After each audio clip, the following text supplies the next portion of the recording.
வணக்கம் நண்பர்களே, நீங்கள் பார்த்து கொண்டு இருப்பது உங்கள் கௌசிக் ரிவ்யூ. சரி, வாங்க வீடியோக்குள்ள போய் என்னென்ன நடக்க போகுது அப்படின்ற இன்ட்ரெஸ்டிங்கான சுவாரஸ்யம் நிறைந்த விஷயங்களை தான் நாம இந்த வீடியோவில் பார்க்க போறோம். இதுக்கப்புறம் என்ன நடக்க போகுது அப்படின்னு சொல்லிட்டு பார்த்தீங்கன்னா, கதிரேசன் ஒரு பக்கம் சண்டையில் ஒரு பக்கம் ஈடுபடுறாருங்க. எதுக்காக அப்படின்னு சொல்லிட்டு பார்த்தீங்கன்னா, இதோ பார் விஜய், நீ என் பொண்ணு கழுத்தில் தாலி கட்டி தான் ஆகணும். இப்போ நீ என் பொண்ணு கழுத்தில் தாலி கட்டாம இந்த மல்லி பேச்சை கேட்டு நீ ஆடினதுன்னா அடுத்த செகண்டே நான் கோர்ட்டுக்கு போவேன்.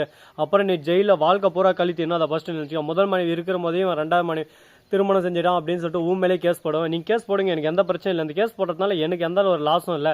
நீங்கள் கேஸ் போட்டால் அதுக்கு நான் அடுத்த கேஸ் போடுவேன் தெரியுமா அப்படின்னு சொல்லிட்டு கேட்குறாங்க. அது மட்டும் இல்லாமல் மல்லியை கல்யாணம் பண்ணது, மல்லியை குழந்தைக்காக தான் கல்யாணம் பண்ணது அப்படின்ற எல்லா விஷயமும் கோர்ட்டுக்கு தெரியும். கோர்ட் ஆர்டர் படி தான் குழந்தைக்கு ஒரு தாயின்றது வேணும் அப்படின்றதுக்கோசம் தான் நான் மல்லியை கல்யாணமே செஞ்சேன் அப்படின்றது கோர்ட்லேயே அப்ரூவல் கொடுத்த விஷயம் தான்.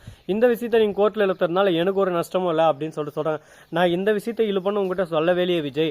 என் பொண்ணு இறந்துட்டா, நீங்கள் சொல்கிற மாதிரி இவ சுடரி தான். என் பொண்ணு இறந்துட்டா, என் பொண்ணு இப்போ எங்கே? என் பொண்ணு என் கூட தான் இருப்பா. ஆனால் இவ என்னோட பொண்ணு இல்லை, என் பொண்ணு எங்கே அப்படின்ற மாதிரி கேஸ் போட்டு உன் வாழ்க்கையை நான் நாசனம் பண்ணுறேன்.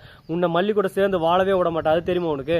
நீ சாதாரணமாக நினச்சிருக்கிறேன் என்ன, ஆனால் இதுக்கு மேலே பிரச்சனை உண்டாக்குவேன் அப்படின்ற மாதிரி ரொம்பவே ஆக்ரோஷமாக கதிரேசன் பேசுகிற வார்த்தையெல்லாம் கேட்கும்போது நமக்கே ஒரு பக்கம் பதட்டமாக இருக்குது. இந்த அளவுக்கு ஒரு மாதிரி பண்ணலாமாடா, இந்த அளவுக்கெல்லாம் தைரியம் இருக்கா அப்படின்ற மாதிரி தான் ஒரு பக்கம் போயிட்டு இருக்குங்க. ஏன்னா கதிரேசன் ஒவ்வொரு விஷயத்தையும் யோசிச்சு பண்ணிருக்காரு. அவர் ஏதான ஒரு விஷயத்தில் இறங்கிட்டாருன்னா அதை அடிச்சு ஆடி ஆகணும் அப்படின்னு சொல்லிட்டு ஒரு முடிவில் இருக்காரு. இந்த மாதிரி ஒரு கேரக்டர் இருக்கிற போது அந்த இடத்துல நம்ம காலை எடுத்து வச்சிட முடியுமா அப்படின்ற மாதிரி தான் ஒரு பக்கம் கொஸ்டின் மார்க்காக இங்கே இந்த மாதிரியெல்லாம் ஒரு பக்கம் இருந்தாலும் உடனே அந்த இடத்துல நம்ம மல்லி இருந்துலையோ உன்னால என்ன முடியுமா பண்ணியா சொட்ட மாட்டியா. நானும் போனா போதுன்னு பார்த்துன்னு இருக்கேன். உன் இஷ்டத்துக்கு பேசிட்டு போயிட்டே இருக்கேன். உன்னால என்ன முடியும்? ஃபர்ஸ்ட் உன்னால முடிஞ்சுதான் நீ பண்ணு. என் புருஷன், அதாவது என்னோட ஹஸ்பண்ட் தான் விஜய். இவன் இந்த வீட்டுக்கும் இவளுக்கு எந்த சம்மந்தம் இல்லை. உன் பொண்ணை கொண்டது வேற யாரும் இல்லையா? உன் பக்கம் நின்று இருக்காளே ராஜேஸ்வரி, நல்லவன் சொல்லிட்டு தூக்கி வச்சு கொண்டாடினு இருக்கே, அவள் தான் உன் பொண்ணை கொண்டது. அது விஷயம் உனக்கு தெரியுமா?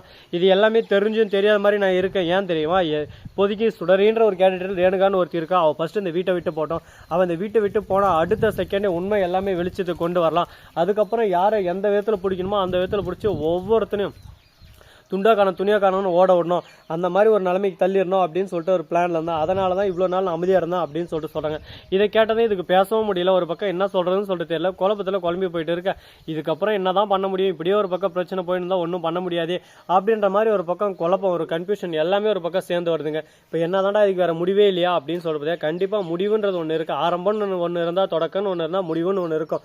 இதுக்கான முடிவு என்ன அப்படின்னு சொல்லிட்டு பார்த்தியா, விஜய் மற்றும் நம்ம மல்லி இவங்க ரெண்டு பேரும் ஒன்று சேர்த்து வைக்கிறாங்க. இவங்க ரெண்டு பேரும் ஒன்னா சேர்ந்து சந்தோஷமா வாழ்றத பார்த்து நாம சந்தோஷப்படணும். அதுதான் ஒரே வழி.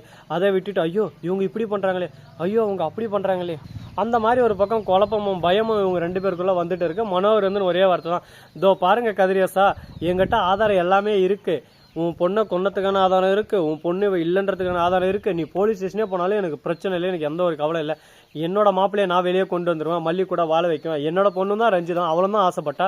அவள் வாழ்க்கை நல்லாக்கணும்னு சொல்லிட்டு நானும் நினைச்சிருந்தா எப்படியாவது இவரை பிடிச்சி மடக்கி கல்யாணம் பண்ணி வச்சிடணும்னு சொல்லிட்டு நினைச்சோம். ஆனால் என் பொண்ணு சரியில்லை, என் பொண்ணு கேரக்டர் சரியில்லை. வெண்பாவுக்காக பார்க்கல, அந்த சொத்துக்காகவும் விஜய்க்காக மட்டும்தான் ஆசைப்பட்டா.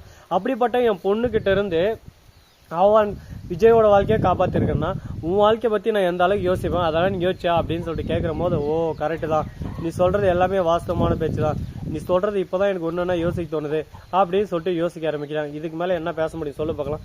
தான் ஒரு தவறு செஞ்சு வந்து நம்ம ஒத்துக்கிட்டு இந்த தவறு நம்ம செஞ்சுக்கிறோம் அப்படின்னு சொல்லிட்டு நம்ம புரிதல் நம்ம கிட்ட வந்துட்டாவே போதுங்க, நம்ம வாழ்க்கை சந்தோஷமா இருக்கும். அதை விட்டுட்டு ஐயோ இப்படி நடந்துச்சு, ஐயோ அப்படி நடந்துச்சு, அவன் அப்படி பண்ணிட்டான், இவன் இப்படி பண்ணிட்டான்னு சொல்லிட்டு குத்தம் சொல்லினோம்னா குத்தம் சொல்லினே தான் இருக்கணும் லைஃப் ஃபுல்லாக. வேற வழியே இல்லை. இதில் சண்டைகள் மட்டும்தான் அதிகரிச்சுன்னு போயினே இருக்குமே தவிர ஒரு சமாதானன்றதே ஒன்று இல்லாமல் போயிடும். அதனால முடிஞ்ச வரைக்கும் நம்மளால இதுதான் முடியும் அப்படின்ற வாக்கில் நம்ம இதை செஞ்சுட்டு போயிட்டே இருந்தாலும் அப்போ நம்ம வாழ்க்கை சந்தோஷமா இருக்குங்க.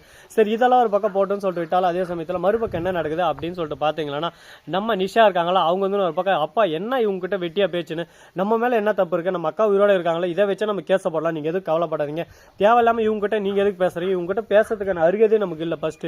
ஏன்னா இவங்கள மாதிரி கேவலமானவங்க டைமுக்கு ஏற்ற மாதிரி டக்குன்னு பச்சு வந்துக்கிட்ட அப்பப்ப இடத்துக்கு தகுந்த மாதிரி ஆபத்துக்கு தகுந்த மாதிரி தான் கலர் மாறும். இவங்க சும்மா கலர் மாறுறாங்க. இவங்களுக்கு பிடிச்ச மாதிரி ஒரு வாழ்க்கையை வாழ்றதுக்கு மாமா, ஆனா நீங்க சரியான கேப் மாதிரி மாமா, எல்லாருக்கூடயும் ஒரு சந்தோஷமான வாழ்க்கையை கொண்டாடிடணும் அப்படின்னு சொல்லிட்டு ஒரு கேவலமான வாழ்க்கையை பிறவியாவே இருக்கீங்களே, இதெல்லாம் உங்களுக்கு கூச்சமாவே இல்லையா, எதுக்கு இந்த மாதிரி எல்லாம் வாழ்றீங்க, இந்த மாதிரி பொழப்புக்கெல்லாம் நீங்க என்ன பண்ணலாம் தெரியுமா அப்படின்னு சொல்லிட்டு நிஷா வார்த்தை அதிகமாக விட்டுறா.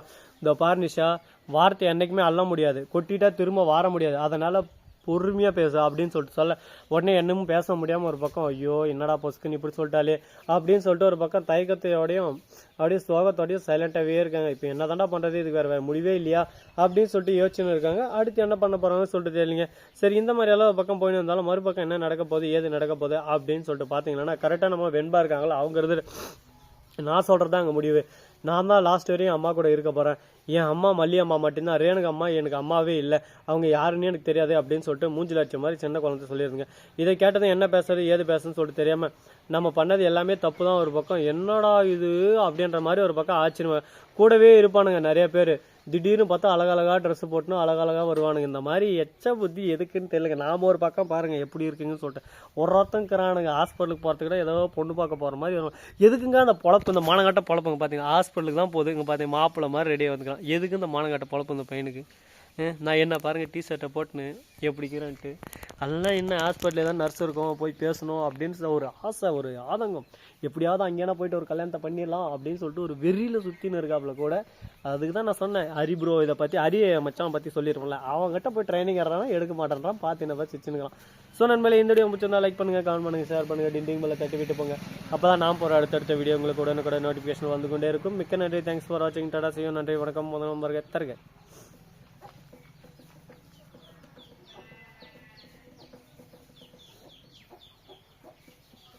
இந்த சர்ச்சை எடுத்து 7 வருஷம் ஆகும்.